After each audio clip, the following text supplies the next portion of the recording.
Hello everyone, welcome to Shine Academy. तो आज के वीडियो में मैं आपको पढ़ाने वाला हूँ 3D मेंसुरेशन के फॉर्मूले। पिछले वीडियो में हमने कवर किया था कि कैसे मेंसुरेशन में 2D जो फिगर्स होते हैं उनके फॉर्मूले ड्राइव किए जाते हैं। तो आज हम उसके आगे के वीडियो यानी कि 3D मेंसुरेशन के फॉर्मूलेज देखने वाले हैं। मेंसुरेशन एक बहुत ही इंपॉर्टेंट टॉपिक है जो कि बेसिक मैथ से लेके कॉम्पिटिटिव एग्जाम्स तक आपके काफ़ी काम आता है। और ऐसे ही कुछ टॉपिक्स की प्लेलिस्ट मैंने आपके लिए तैयार की है जो कि आई बटन पर आ रही है। मैं बोलूँगा कि आप इस प्लेलिस्ट को जरूर एक बार चेक कर लेना, जिससे कि आपकी जो वीक टॉपिक्स हैं मैथ के वो जरूर आपके स्ट्रॉन्ग टॉपिक्स में कन्वर्ट हो जाएंगे। क्योंकि मैंने इस प्लेलिस्ट में जो वीडियोस बनाए हैं बहुत ही जीरो लेवल से, बहुत ही शुरुआती लेवल से बनाए हैं जो कि हर किसी को आसानी से समझ में आ जाते हैं। तो इसी के साथ अब हम शुरू करते हैं 3D मेंसुरेशन के फॉर्मूले। सबसे पहले आपको 2D का जो वीडियो है वो अच्छी तरीके से समझ में आना चाहिए, क्योंकि अगर आप 2D के फॉर्मूले समझ लेते हैं तो 3D के फॉर्मूले समझना बहुत आसान हो जाता है।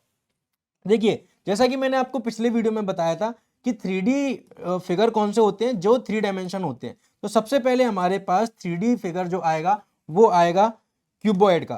तो क्यूबॉइड की बात करना हम शुरू करते हैं। क्यूबॉइड आप जब भी बनाएंगे तो इस तरीके से आप एक रेक्टेंगल लेना और उसी तरीके से सेम एक और रेक्टेंगल आप यहाँ पे बनाना। ये आपके पास क्यूबॉइड की जो दो फेस हैं वो बन जाएंगे और फिर आप इसको इनसे ज्वाइन कर देंगे तो ये आपके पास जो फिगर बन जाता है वो बन जाता है क्यूबॉइड का। और ये वाला जो है वो अंदर की तरफ है, वो दिखेगा नहीं। तो इस तरीके से ये आपके पास बेसिक क्यूबॉइड बन चुका है। और क्यूबॉइड की आप यहां से देख सकते हैं ये हमारे पास लेंथ हो चुकी है, ये हमारे पास ब्रेड्थ हो चुकी है और ये हमारे पास हाइट हो चुकी है। अब अगर आप अच्छी तरीके से नोटिस करें तो यहां पर आपको दिखेगा कि क्यूबॉइड जो है डेली जीवन में आप कोई भी अगर बुक को उठा के देखते हैं तो वो क्यूबॉइड शेप में ही होती है। मैं आपके लिए एक बुक उठा लेता हूं जिससे कि आप अच्छी तरीके से समझ पाए। जैसे कि ये एक मेरे पास चीज है जो कि आप देख सकते हैं क्यूबॉइड के शेप में है। इसकी आप 6 फेस देख सकते हैं। फेस मतलब कि एक ये फेस है, एक ये फेस है इसके अपोजिट, एक ये फेस है, एक ये है, एक ये है और एक ये है। क्यूबॉइड जो है वो 6 फेसेस से मिलकर बना हुआ होता है।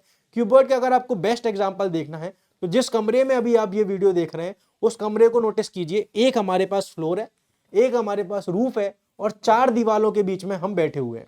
तो इस तरीके का जो फिगर होता है उसको हम क्यूबॉइड बोलते हैं।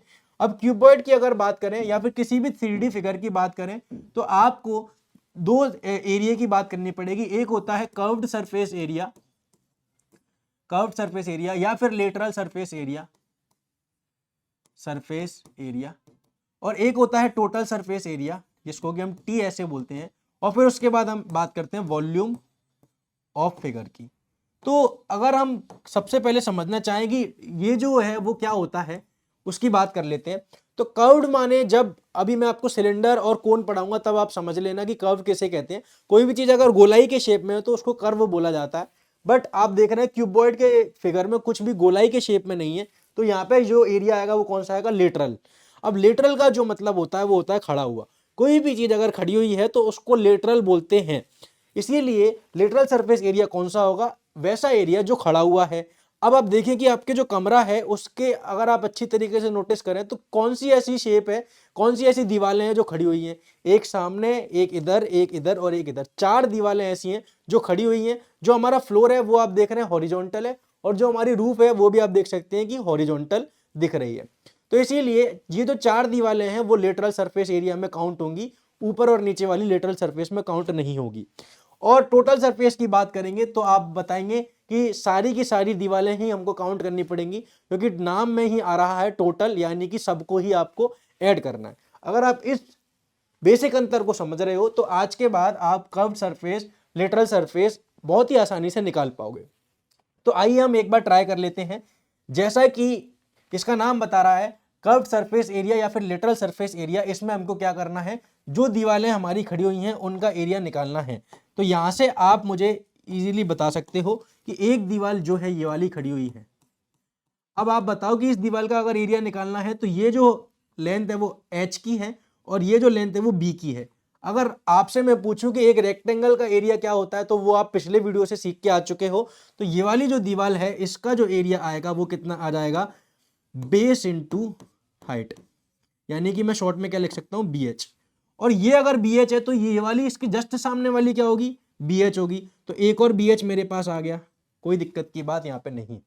अब आप याद रखें कि हम लेटरल सरफेस निकाल रहे हैं तो हम सिर्फ जो दीवारें खड़ी हुई हैं उन्हीं का निकालेंगे। इसी तरीके से ये वाली जो दीवार है वो मेरे सामने आपको दिख रही होगी कि इसका ये वाला एरिया निकालने के लिए एल का मल्टीप्लाई एच से होगा। तो यहाँ पे आपके पास क्या आ जाएगा, एल एच, और ये है इसके जस्ट पीछे एक और होगी तो उसका लिए एल एच एक और बार आ गया। तो अगर हम इन चारों को ऐड करते हो, देखो हमारी फर्स्ट दीवार, सेकंड दीवार, थर्ड और फोर्थ, चारों को ऐड कर देंगे तो हमारे पास लेटरल सरफेस एरिया किसका आ चुका है, क्यूबॉइड का।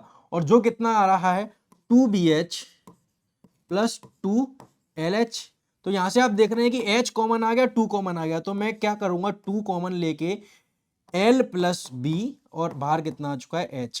तो ये हमारा फॉर्मूला हो चुका है लेटरल सरफेस एरिया का, 2L plus B into H. और इसी तरीके से अब अगर आप टोटल की बात करो तो देखो यहाँ पर हम चार दीवारों को तो निकाल ही चुके हैं। अगर हम टोटल की बात करें तो हमारे पास ये जो ऊपर वाली दीवार है और नीचे वाली दीवार है वो बच गई है, यानी कि छत और फ्लोर दोनों बच चुके हैं।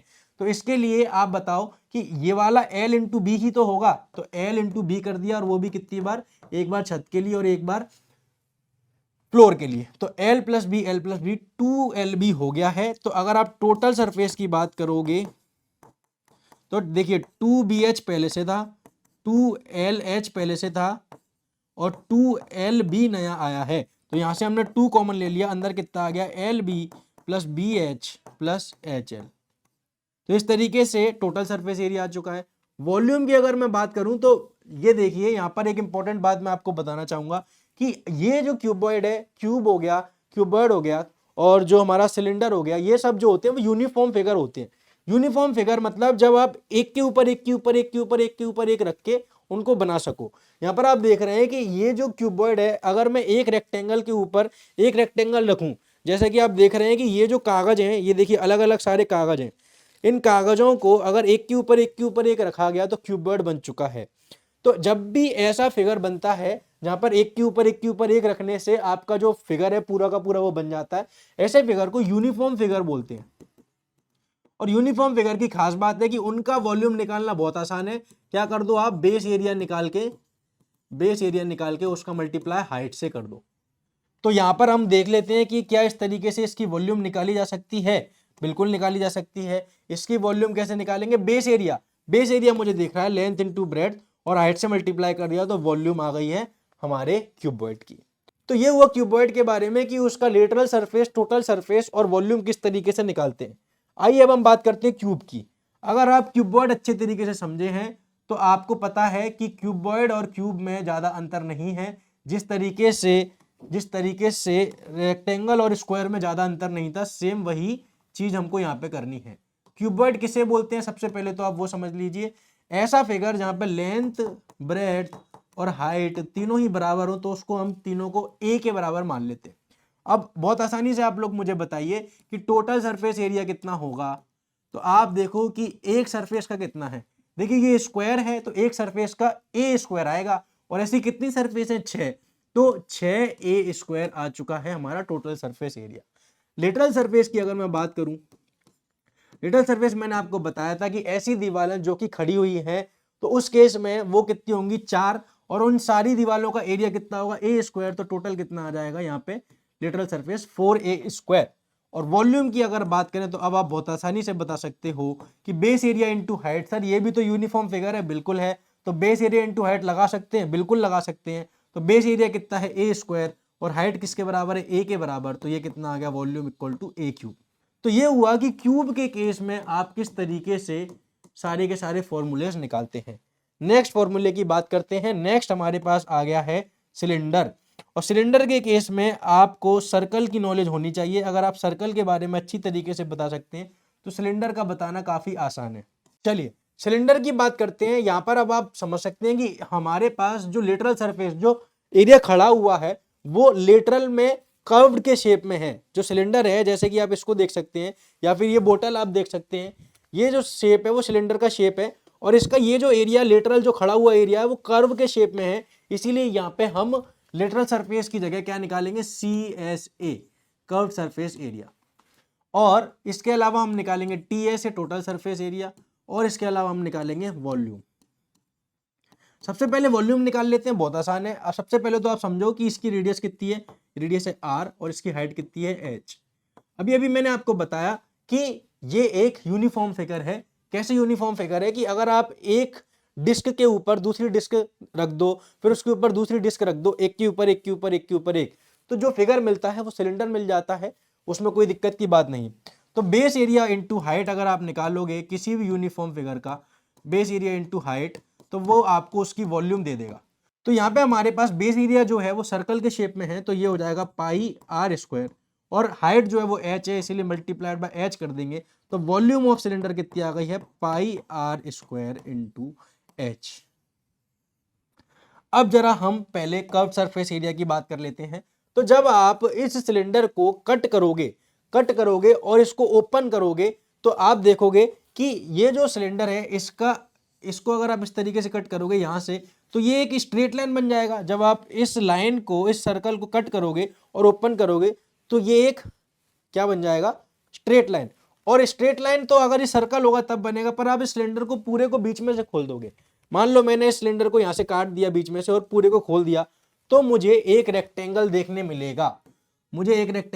मिलेगा, आप मुझे बताओ कि इस लाइन को मैं यहां से कट करके और इस पूरे को खोल दूंगा, तो सरकमफ्रेंस ऑफ सर्कल के बराबर की एक लाइन मिल जाएगी। तो ये हो जाएगा 2 पाई आर की, मुझे एक रेक्टेंगल की लेंथ मिल गई, और हाइट कितनी मिलने वाली है, h। तो कर्व्ड सरफेस एरिया कितना मिल जाएगा, जो कि इस रेक्टेंगल के बराबर होगा, जो कि कितना आ जाएगा 2 पाई आर मल्टीप्लाइड बाय h, क्योंकि इस वाले रेक्टेंगल का एरिया ही हमारे पास यहाँ पे आ रहा है। तो ये आप बता सकते हैं वो कितना होगा, 2 पाई आर इंटू एच, जो कि है हमारा curved surface area. Total surface area की बात करते हैं तो कर्व्ड प्लस ये वाला जो एरिया है सर्कल का, इन दोनों को ऐड करना पड़ेगा। तो 2 पाई आर एच हो गया हमारे पास कर्व्ड, प्लस आप बताइए दो सर्कल हो गए तो 2 पाई आर स्क्वायर उनका आ गया, एक पाई आर स्क्वायर नीचे से एक ऊपर से, तो यहाँ से 2 पाई आर कॉमन आ चुका है, अंदर से कितना बच गया है आर प्लस एच, अंदर से कितना बच गया है आर प्लस एच। और इस तरीके से हमारे पास ये वाला फॉर्मूला भी आ चुका है। तो ये हुआ क्यूबॉइड, क्यूब और सिलेंडर के फॉर्मूलेस। अब हम बात करते हैं सिलेंडर के बाद कोन की। तो कोन जो है वो इस तरीके से आती है। अब कोन जो है वो यूनिफॉर्म फिगर तो नहीं है, बट इसकी हमको फिर भी बात करनी पड़ेगी। ये हमारी रेडियस आर है, ये हाइट एच है, और इस केस में आपके पास एक और चीज आती है जिसको कि बोलते हैं स्लैंट हाइट। अगर आप इस वाली चीज को यहाँ से ज्वाइन कर दो और इससे, तो ये जो हाइपोटेनियस है ये 90 डिग्री का एंगल है, ये जो हाइपोटेनियस है उसको बोलते हैं एल, जिसको कि क्या बोला जाता है, L equal to slant height, जो कि आपके लिए काफी काम आती है। तो अब यहाँ पे सीधी सीधी सी बात है कि वॉल्यूम ऑफ जो कोन होती है वो सिलेंडर के 1/3 होती है। अगर आप एक कोन में पानी भरें और उतनी ही हाइट और उतनी ही रेडियस का एक सिलेंडर ले लें, तो जब आप इस कोन के 3 बार पानी भर लोगे और उस सिलेंडर में डालोगे, तो पूरा जो सिलेंडर है वो भर पाएगा। मतलब इस कोन के 3 बार में सिलेंडर भर पाता है। ये एक्टिविटी जो है वो एनसीईआरटी में भी गिवन है। तो यहां से हम निकाल लेते हैं कि volume of cone is equal to 1/3 pi R square H. अब हम बात करते हैं सरफेस एरिया की। तो यहाँ पे आप देख सकते हैं कर्व्ड सरफेस एरिया आप बता सकते हैं, क्योंकि ये जो कोन है वो खड़ी हुई है, तो ऊपर की तरफ वाला जो एरिया है उसको बोलते हैं कर्व्ड सरफेस एरिया, और इसकी वैल्यू डायरेक्टली आप याद रख लो, वो आती है पाई आर एल। और टोटल सरफेस एरिया की बात करें तो जो ऊपर वाला एरिया जो खड़ा हुआ है उसकी वैल्यू आ चुकी है पाई आर एल, और नीचे वाला क्या है सर्कल, जो कि है पाई आर स्क्वायर। तो यहां से आप पाई आर कॉमन ले लेंगे, अंदर कितना बच जाएगा pi R into L plus R, ये हो गया टोटल सरफेस एरिया। इसके अलावा एक छोटी सी चीज जो कि आपको याद रहनी चाहिए कि ये जो ट्राइंगल है वो 90 डिग्री का ट्राइंगल है, तो यहाँ पे आर स्क्वायर यानी कि ये वाली साइड, एच स्क्वायर यानी कि हाइट, परपेंडिकुलर प्लस बेस का स्क्वायर इक्वल टू हाइपोटेनियस यानी कि एल। ये रिलेशन आपको याद होना चाहिए, क्योंकि कई बार हमको स्लैंट हाइट डायरेक्टली गिवन नहीं रहती। स्लैंट हाइट हमको इस फॉर्मूले में भी चाहिए, इसमें भी चाहिए। तो आप इस फॉर्मूले की मदद से, जो कि है पाइथागोरस का फॉर्मूला, पाइथागोरस की जो थ्योरम है, अगर आप इसकी मदद से आर और एच गिवन होने पे एल बड़ी ही आसानी से निकाल सकते हैं। ये हुआ हमारा कोन का बात। अब हम बात करते हैं स्फीयर की। तो स्फीयर के केस में तो आप बेसिकली सीधे सीधे रटी लो, जो कि है volume equal to 4/3 pi R cube. और इसमें आप देख रहे हैं कि टोटल सरफेस एरिया ही हमारा कर्व्ड सरफेस एरिया है, तो इसीलिए डायरेक्ट टोटल सरफेस एरिया निकालते हैं, और इसको तो लिखते भी नहीं है, सीधे सीधे स्फीयर का सरफेस एरिया लिखा जाता है, जो आता है 4 पाई आर स्क्वायर। और अगर आप स्फीयर का सीख रहे हैं तो हेमिस्फीयर का भी अब आपको सीखना चाहिए। हेमिस्फीयर जो कि आपको इस तरीके से देखने मिल जाएगा। इस केस में हमारे पास वॉल्यूम कितनी आ जाएगी स्फीयर की, आधी। तो इसको हम डिवाइड बाय 2 कर देंगे तो आप देख रहे हैं 4 जो है वो 2 से कट जाएगा, तो ये आ जाता है 2/3 पाई आर क्यूब। और अगर हम बात करें सरफेस एरिया की, तो इस बार हमारे पास कर्व्ड सरफेस एरिया अलग आएगा और टोटल सरफेस एरिया अलग आएगा। क्यों आएगा? तो आप देख सकते हैं कि अगर आप किसी कटोरे को देखें तो वो हेमिस्फीयर के शेप में होता है, तो आप देख सकते हैं कि ये जो ऊपर वाला एरिया है वो आपको कर्व्ड सरफेस एरिया मिल रहा है। और इस आप अगर इसको अच्छी तरीके से बनाएंगे तो आपको दिखेगा कि ये वाला जो एरिया है वो सर्कल का एरिया है, और वो भी हमको अलग से लेना पड़ेगा, वो कर्व्ड सरफेस में नहीं आएगा। तो कर्व्ड सरफेस में जो एरिया आएगा वो इसका आधा हो जाएगा, यानी कि 2 पाई आर स्क्वायर, क्योंकि अभी हमने जो हेमिस्फीयर लिया है वो स्फीयर का आधा है। तो जो ऊपर वाला हिस्सा है वो कर्व्ड सरफेस एरिया में आएगा। और टोटल सरफेस एरिया की अगर मैं बात करूं तो आप देख रहे हैं कि उसमें ये वाला जो एरिया है सर्कल का वो जुड़ जाएगा। तो 2 पाई आर स्क्वायर पहले से था कर्व्ड वाला, और पाई आर स्क्वायर जुड़ गया है किसका? ये जो सर्कल का है। तो इसीलिए ये कितना हो गया 3 पाई आर स्क्वायर। तो इस तरीके से हमारे पास स्फीयर और हेमिस्फीयर दोनों के ही फॉर्मूले आ जाते हैं। ये हुए फॉर्मूले जो कि आपको 3D ज्योमेट्री या फिर 3D मेंसुरेशन के लिए याद रखने पड़ेंगे, सवालों में काफ़ी काम आते हैं।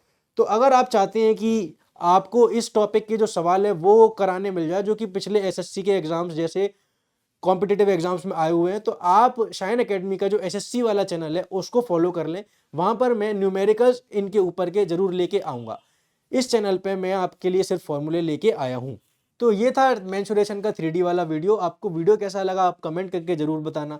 अगर आपको वीडियो से कुछ सीखने मिला तो वीडियो को लाइक कर दीजिए, और इसी तरीके के वीडियोस देखने के लिए चैनल को सब्सक्राइब कर दीजिए। आप इस वीडियो को अपने दोस्तों के साथ भी शेयर कर सकते हैं, जिससे कि उनका भी मैथ्स आपकी तरह ही स्ट्रांग हो जाएगा। व्हाट्सएप चैनल अगर आपने ज्वाइन नहीं किया है तो व्हाट्सएप चैनल को ज्वाइन कर लें, और आपको कोई डाउट आता है मुझसे बात करनी है तो आप इंस्टाग्राम पर मुझे फॉलो कर सकते हैं। दोनों की ही लिंक जो है वो डिस्क्रिप्शन में आ रही है। तो आज के वीडियो के लिए इतना ही। अब हम मिलेंगे अगले वीडियो में, जब तक के लिए बाय बाय।